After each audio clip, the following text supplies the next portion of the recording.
Hi everyone, welcome to TGPSC exams. Today మనం discuss చేసుకోబోయే topic Nizam రాజ్య సంస్థానాలండి. అంటే నిజాం రాజ్యంలో ఉన్న సంస్థానాల గురించి మనం డిస్కస్ చేసుకోబోతున్నాం ఈ వీడియోలో. సో మనకి ఫస్ట్ బిట్ వచ్చేసరికి నిజాం రాజ్యంలో స్వతంత్ర ప్రతిపత్తి గల సంస్థానాలు ఎన్ని? అంటే స్వతంత్ర ప్రతిపత్తి గల సంస్థానాలు ఎన్ని ఉన్నాయి మొత్తం నిజాం రాజ్యంలో అంటే 14 ఉన్నాయండి. ఎన్ని ఉన్నాయంటే మొత్తం 14. ఆ 14 ఏంటి అని అంటే మనకి ఒకటి వచ్చేసరికి గద్వాల అండి, గద్వాల సంస్థానం. రెండవది వనపర్తి సంస్థానం. మూడవది మునగాల సంస్థానం. 4 వచ్చేసరికి మనకు పాల్వంచ సంస్థానం. 5 వచ్చేసరికి అమరచింత సంస్థానం. 6వది దోమకొండ సంస్థానం. 7వది జటప్రోలు సంస్థానం. 8 వచ్చేసరికి మనకి పాపన్నపేట సంస్థానం. 9 వచ్చేసరికి సిర్నవెల్లి సంస్థానం. 10 వచ్చేసరికి మనకి నారాయణఖేడ్ సంస్థానం. 11 వచ్చేసరికి మనకి రాజాపేట సంస్థానం. 12 వచ్చేసరికి అనగొంది సంస్థానం. 13 వచ్చేసరికి దుబ్బాక సంస్థానం. 14 వచ్చేసరికి గోపాలపేట సంస్థానం. మొత్తం 14 సంస్థానాలండి మనకి నిజాం రాజ్యంలో స్వతంత్ర ప్రతిపత్తి గల సంస్థానాలు. అందులో ముఖ్యమైనవి ఈ 7 అండి. ఫస్ట్ ఫస్ట్ ఫస్ట్ 7 మనకి ఇంపార్టెంట్ సంస్థానాలండి. మిగతా 7 కూడా మనం గుర్తుంచుకోవాలి. బట్ ఎక్కువ ఇంపార్టెంట్ ఏంటంటే ఈ గద్వాల సంస్థానం, వనపర్తి సంస్థానం, మునగాల సంస్థానం, పాల్వంచ సంస్థానం, అమరచింత సంస్థానం, దోమకొండ సంస్థానం, జటప్రోల్ సంస్థానం అండి. ఈ మిగతా వాటిల్లో ఇంకొంచెం ఇంపార్టెంట్ అంటే పాపన్నపేట సంస్థానం అండ్ సిర్నవెల్లి సంస్థానం అండి. వీటి గురించి మనం నెక్స్ట్ బిట్స్లో మనం డీటెయిల్గా డిస్కస్ చేద్దాం.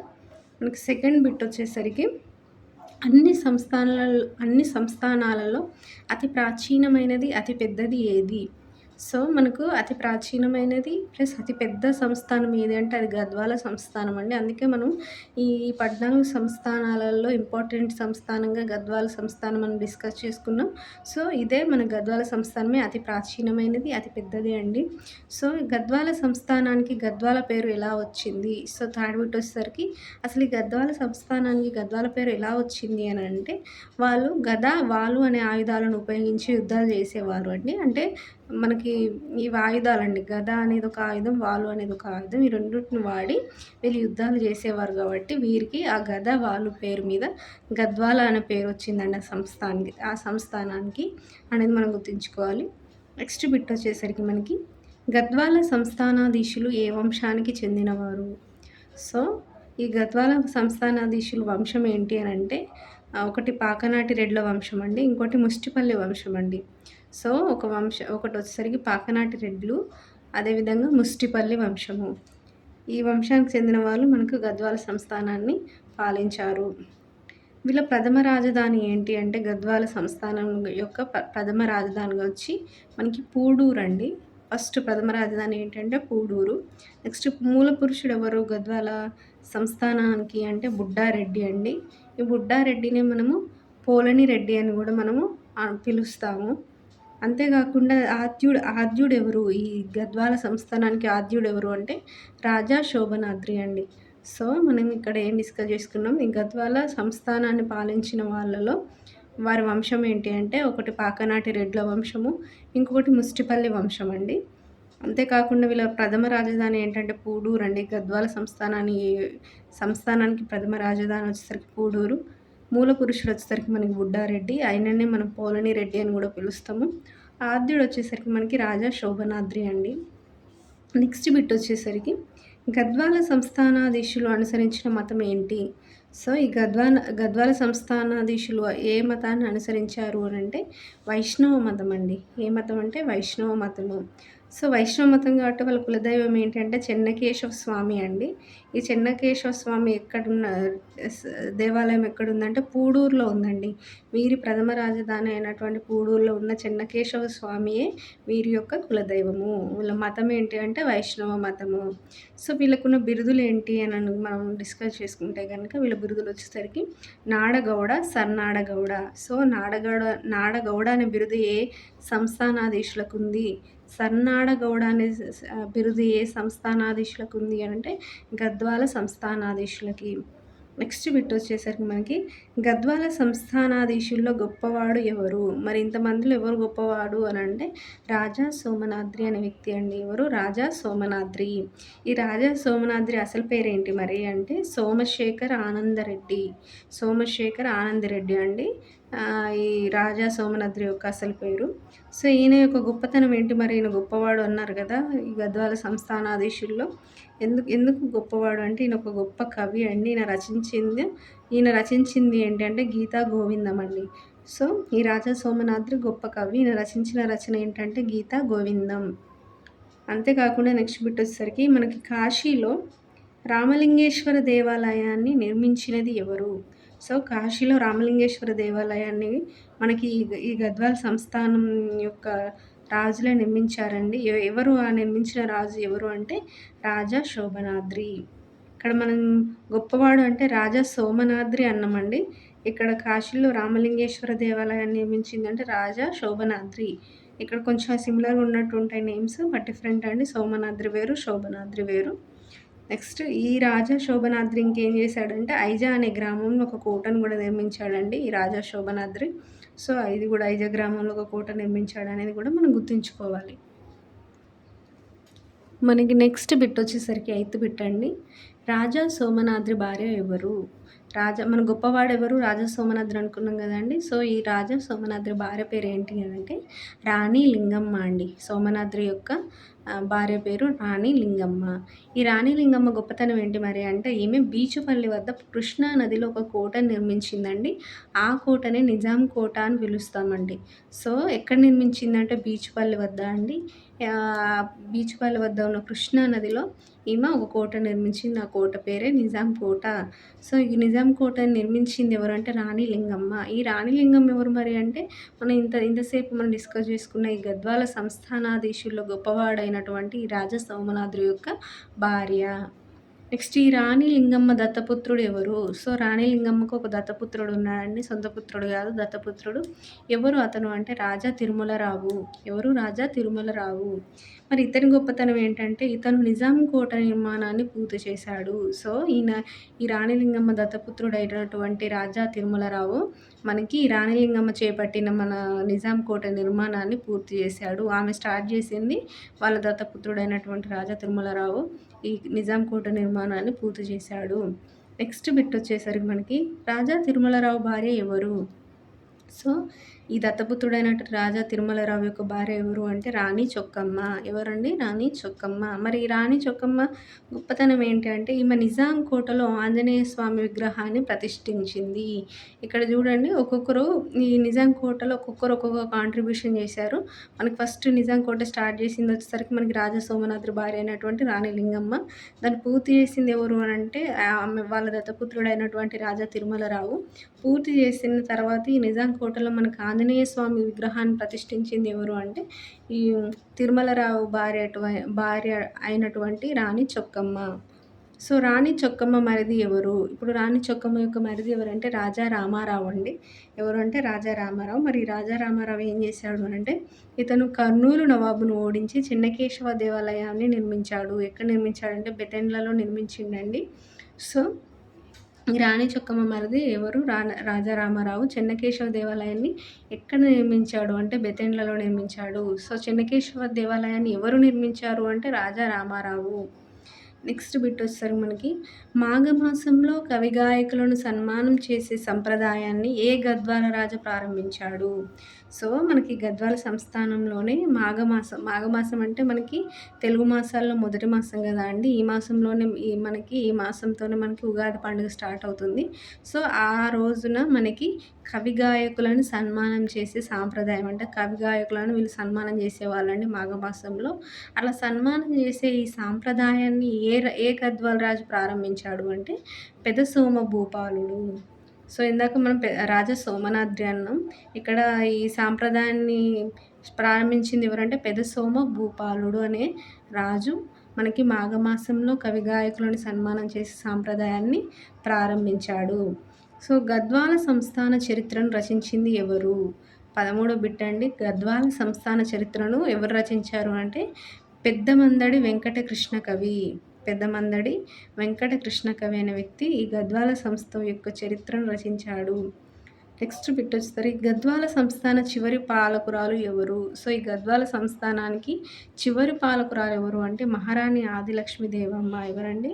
మహారాణి ఆదిలక్ష్మి దేవమ్మని చివరి పాలకురాలండి గద్వాల సంస్థానంలో.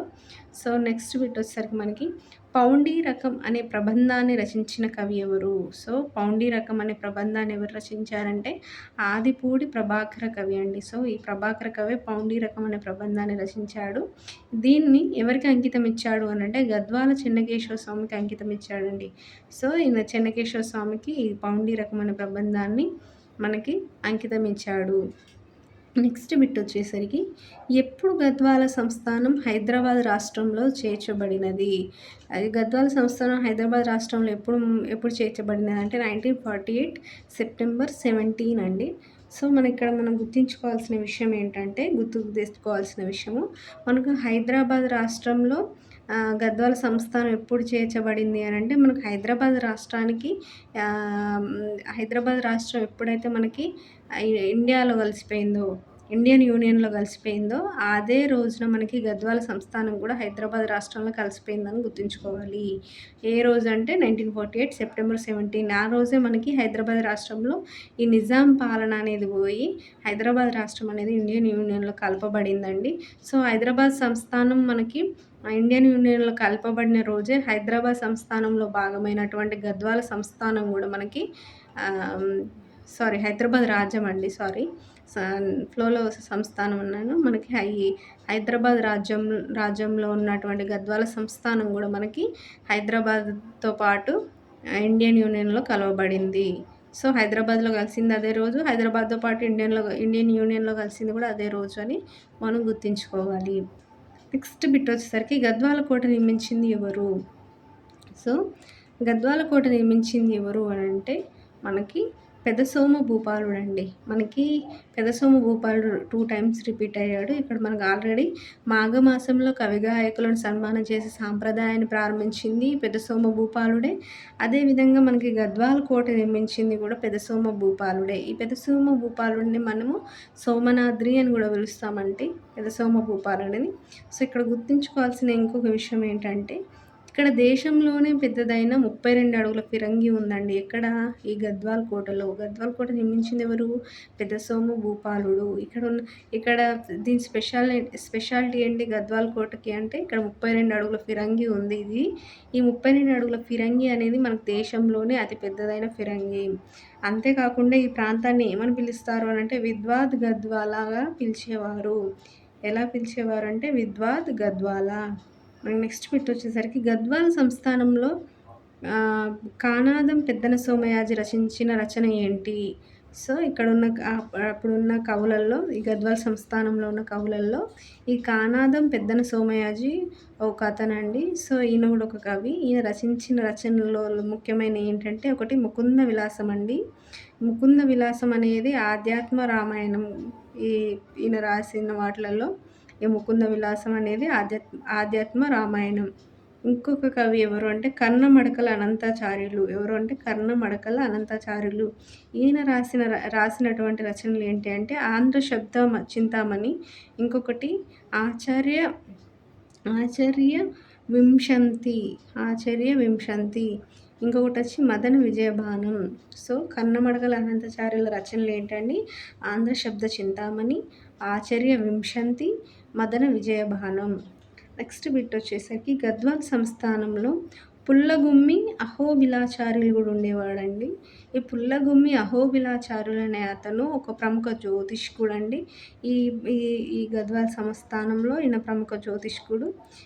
ఈయన రాసిన రచనలు ఏంటంటే ఒకటి దృక్సిద్ధ గ్రహగణితం అండ్ సూర్య సిద్ధాంత సారం అనే రచనలను రాశాడండి ఈ పుల్లగుమ్మి అహోబిలాచార్యులు. అంతేకాకుండా ఇంకొక కవి ఎవరంటే చేట్లూరి నారాయణాచార్యులు అండి. ఈ చేట్లూరి నారాయణాచార్యులు వచ్చేసరికి మనకి ప్రతాపరుద్రీయ సారం అనే ఒక రచనను రచించాడు. ఎవరు? చేట్లూరి నారాయణాచార్యులు. రచన ఏంటి అంటే ప్రతాపరుద్రీయ సారం.